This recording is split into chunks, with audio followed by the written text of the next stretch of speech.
We're great to do so. Cheers. We'll do one more cheers.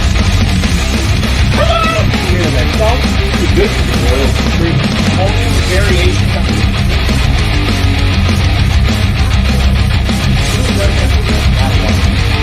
fit your lifestyle. Happy Valentine's.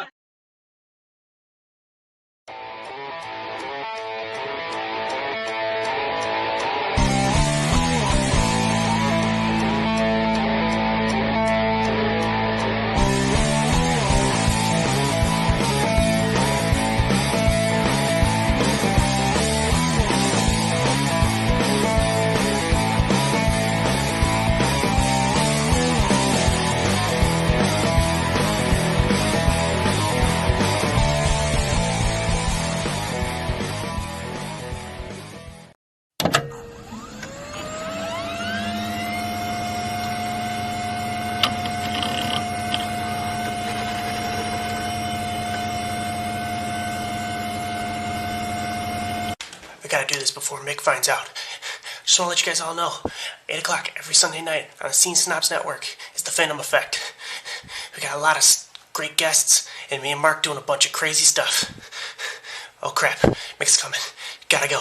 Check us out.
Hello, everybody. Welcome to another conversation with the Geeks. It's me and Justin here. We are joined by Ryan. Ryan, you were in my favorite show that I watched last year, The Queen's Gambit. Brilliant. How are you doing? Yeah, I'm all right. It's been surreal. Like what with the ever since the show came out, because it was a bit of an, I guess it was a bit of an underdog sort of like a show about chess, and then all of a sudden the whole thing skyrocketed, and everybody's, so many people love the show. So yeah, it's been incredible. Where are you from originally? Oh, I'm half. I was born in Hamburg, and then we moved to Somerset in the UK, and then moved back to Germany, moved to London, moved back to Germany, moved to Cambridge, back to Germany, and then back to London. So it's been. You've been busy. Like, yeah. Yeah, it's been good. Every time I sort of thought I'd found a group of friends, my parents decided to move somewhere else. To broaden your horizons. We don't like Jimmy that much. We're gonna move. We don't like it here. He's getting to know too many people. Let's move. Let's get him out of there. Ryan, are you getting comfortable? Comfort zone. Yeah. Huh? How are you feeling? Making some friends? Yes. Come on, get out. Back it up. Ryan just got a best friend. It's time to go. I got what? I said Ryan got a best friend. It's time to go. Not again. I wish our son would stop making friends. So what got you into acting? Oh, I was promised a lot of money. I think I was about 14 or 15. Well, before that, I'd always enjoyed movies. You know, I'd always sort of like they'd always had this sort of like movie magic for me that I remember when I was about 8 or 7 or 8. I used to stay up late and watch Terminator, watch Indiana Jones, Beverly Hills Cop, all those sort of like films that inspired me to tell stories, because I thought this was great. This was sort of one of the best things ever. And then why would I want to become a lawyer if I could do this? And then you know what it's like. You sort of grow up and parents get in the way, and they're like, you need to have a proper education. You need to have a job. You need to have a plan B. And but then when I was about 14, my best friend, he was in a sort of amateur dramatics group, and he was ill and he couldn't go on stage and perform. And he, about a week and a half or so before the opening of the show, he got in touch with me and asked me whether I would go on and cover. I'd never been on stage before. I had no idea what this would involve.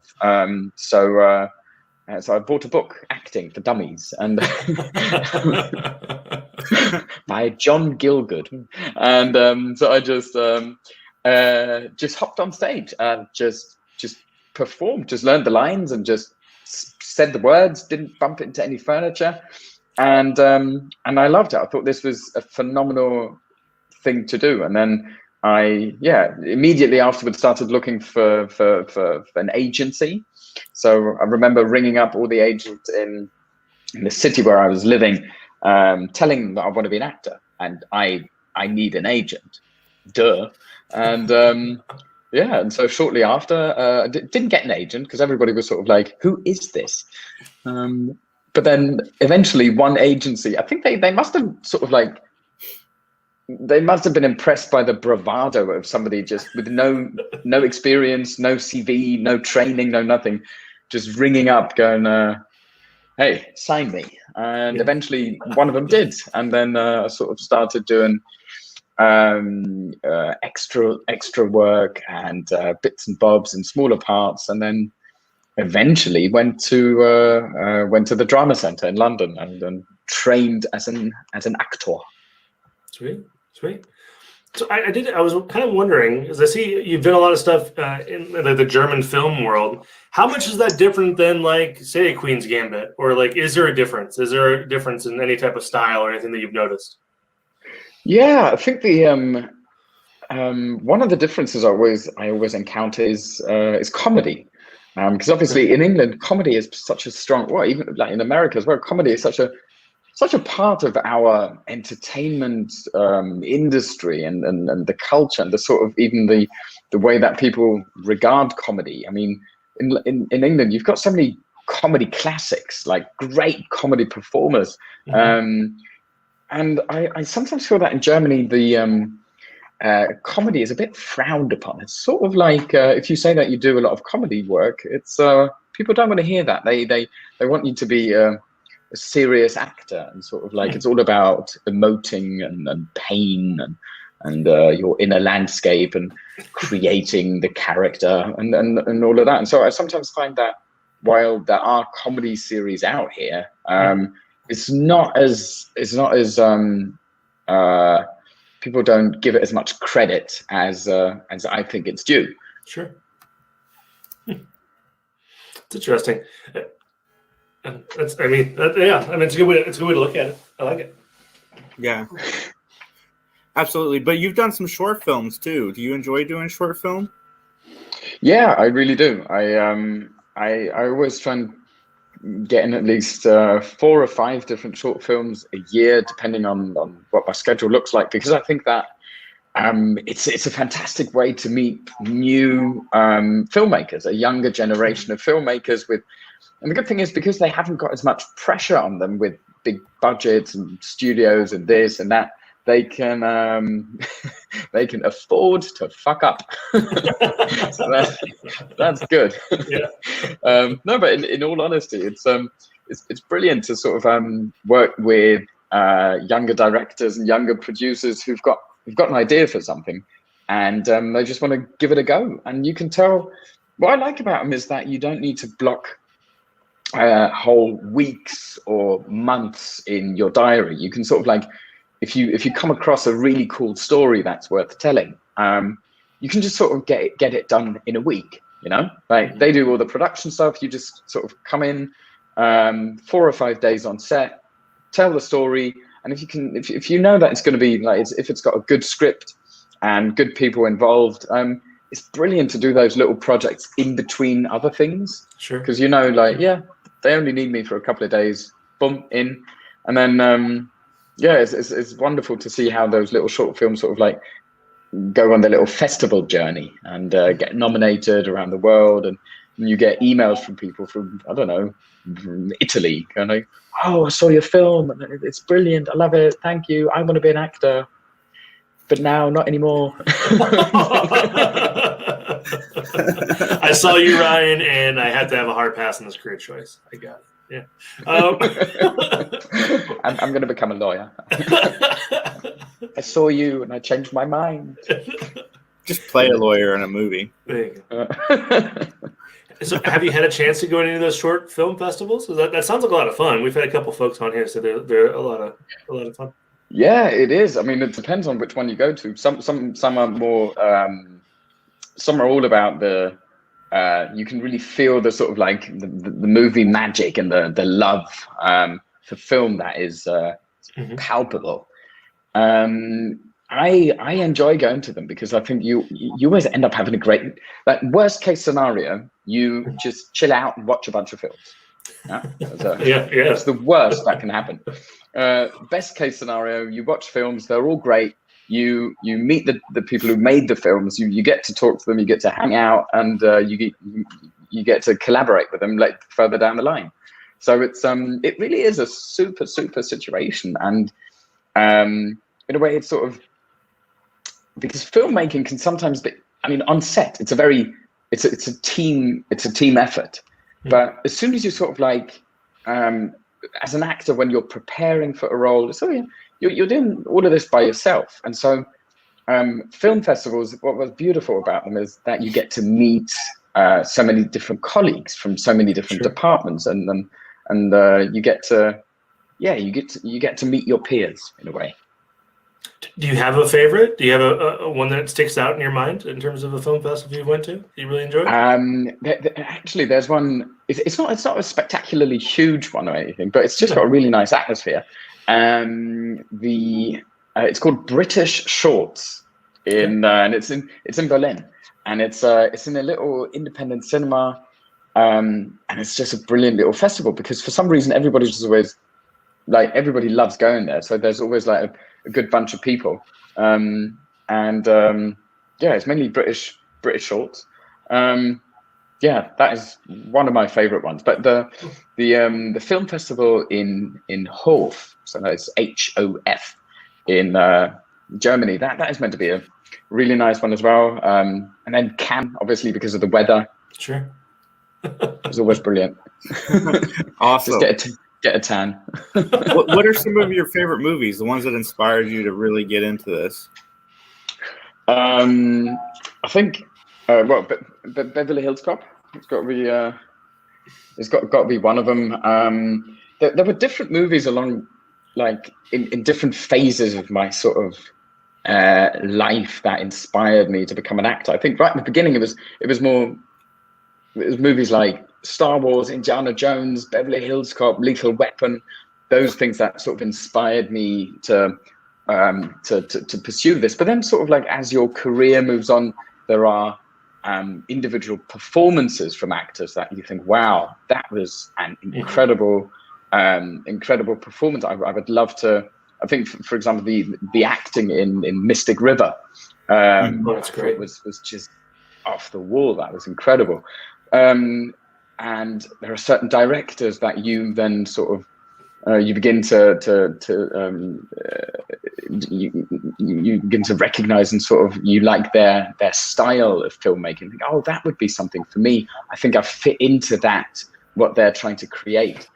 But yeah, initially, the films that started me off and the films that sort of inspired that love of cinema were not necessarily the ones that years and years and years later sort of are the ones I turn to for good acting, good directing, just good overall movies. Fun movies. 80s action movies are where it's at. I love 80s action. Yeah. So I would imagine your opinions kind of pivoted once you started kind of seeing the craft in it, right? I would imagine your eye kind of changed, right? Going from being entertained to being like, oh, that guy did this. I can learn something from that. I can glean something from that. Potentially. Yeah, I think there are different kind of movies where you get a different understanding of what is involved to create a film. So, for example, I mean, just reading about the length they went to for Lord of the Rings, you get a different understanding of, my God, that must have been. It's like a 360-degree boot camp. It's like physically draining, mentally draining.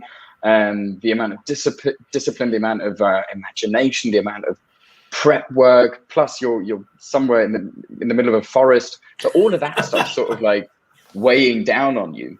So I think that is. Yeah, that's a very you sort of begin to understand the demands of the industry in a different way, and I think it's not necessarily something that an audience would see, and I mean, nor should they. They should just focus on the film and just be entertained. They don't need to see, oh, so and so had to learn horse riding, right? How the soup's made, type of deal. Yeah, exactly. Yeah. So there were definitely films that I looked at in that I afterwards understood in a different way and sort of respected more for that and thought, wow, that must have been so difficult to shoot. Like, how on earth did they do that? Or when you see, there's a recent German film called Victoria, and I don't know how long exactly it is. I think it's about 90 minutes, and it's shot in one take. And you sort of like, now you sort of understand because I recently shot a film that was 10 minutes and it was in one take, and that was difficult enough. So you sort of begin to understand the inner mechanisms and the workings of shooting a film that is 90 minutes in one take, just sort of like the preparation and you really don't want to be the guy fucking up your lines. Like, eventually, after 40 minutes, camera arrived. Damn it, John! Reset. Get that guy out. Do you have a dream director to work with? Besides all of them, do you have like one specific? Oh, well, Scott Frank is off the list. That is dream director to work with. Not really. I think Soderbergh, he would be... Huh? Yeah, no, that's great. Get in Ocean's 10 or 9, whatever one they're on. Yeah, he's definitely up there. Far too many. Adam McKee he'd be super. Loads. It kind of always depends what genre you're working in, doesn't it? Yeah. Sure. Do you like to watch yourself in the films and the stories you've kind of put on film? Is it weird for you to watch yourself? No. I tend to I get a bag of popcorn. I kick back. I put up posters with my face. Me. Are you your favorite actor now? I pretend I'm my fan called Kelly, and I send messages to myself. No, it's the bot bill is very high. It's all right. You sort of I think you get used to it. It's not particularly. The thing is, sometimes it depends on what you're in. Like, there are films that I've been in that I haven't seen. But so, for example, with the Queen's Gambit, it was I just really wanted to see. I just really wanted to watch the series. So there was no way round watching myself. I could have, but, so it's not that I particularly like watching myself, because I think there's always something that you spot that nobody else would be aware of, that you think, oh, I could have changed that, or oh, I could have done this, or oh, if only I had said that, if I'd said it that way. But in a way, that's the thing about film, isn't it? That that's it. You get there's one version, and that's the version everybody is going to see. So if you have a brilliant idea 10 minutes afterwards, it's already in the can. Yeah. It's too late. That's awesome. How was filming The Queen's Gambit? It was beautiful, because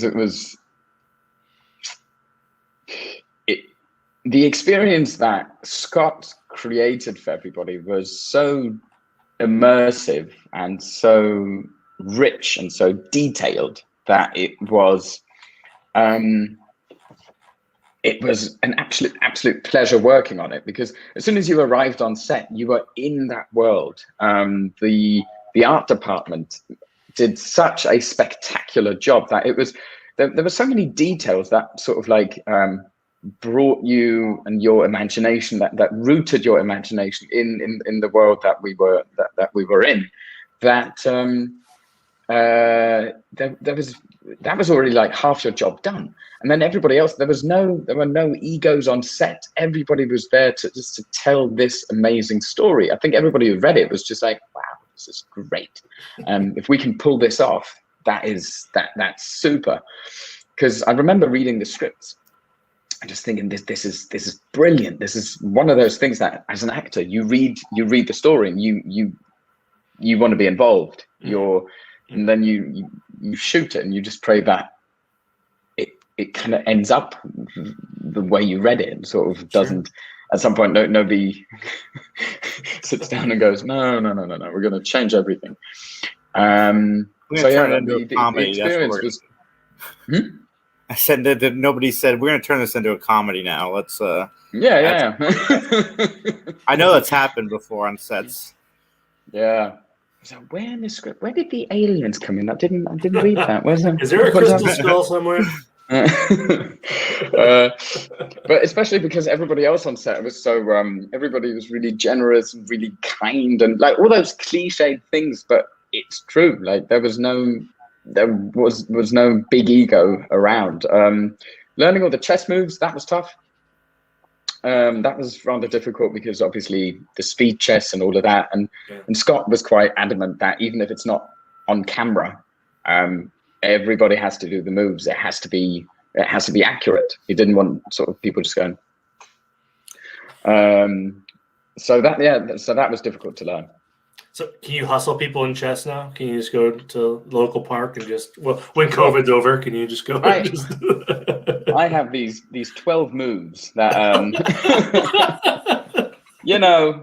with great power comes great responsibility. But I have these 12 moves that I have 11 of which I have forgotten. But the one. They're slumbering deep down, and so I could just go to a park, and all I need to do really is just that one move, and nobody give up. Yeah. It's I call it the Hilton Wexler opening, and just do that, and people just go, oh, don't fuck with this guy. I've never seen anybody use that opening. Like, what did he do? I don't know. He knocked over a pawn. I don't even know what that means. Like, his own one. We don't know what happened. Just leave him alone. My chess abilities. I'm embarrassed to confess, but I'm on the spot.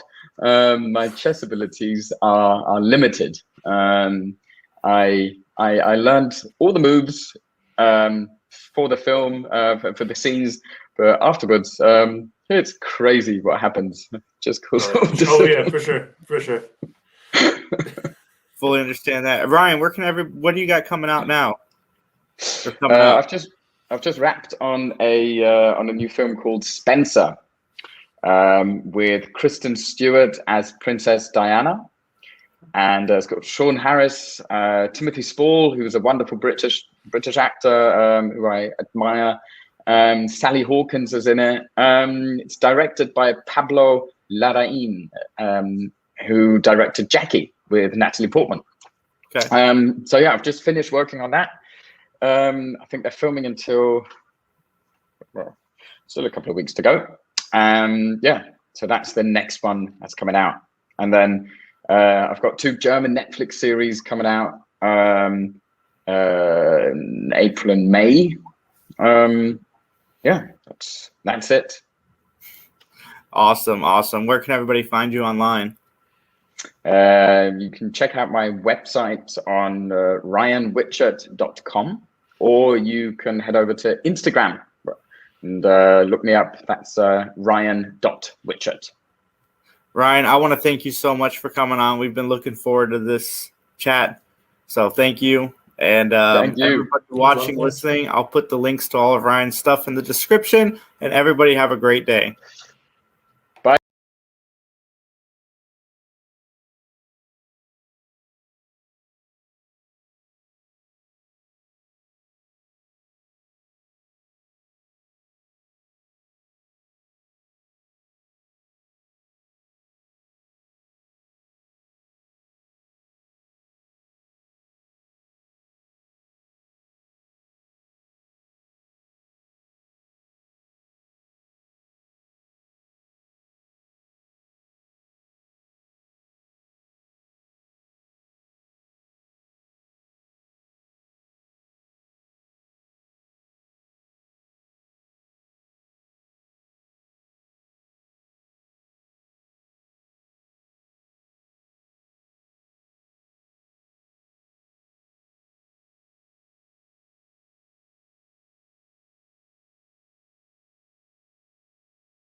And that's our show, everybody. Thanks for listening. I am Mick Manhattan, the Scene Snob.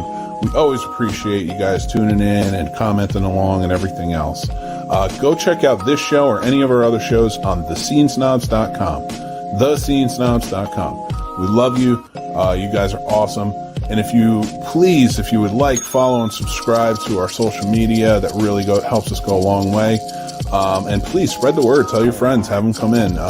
We love feedback and everything else. So everybody, you have a great day. Again, thanks for listening. Thescenesnobs.com. Take care, and I'll talk to you soon. Bye.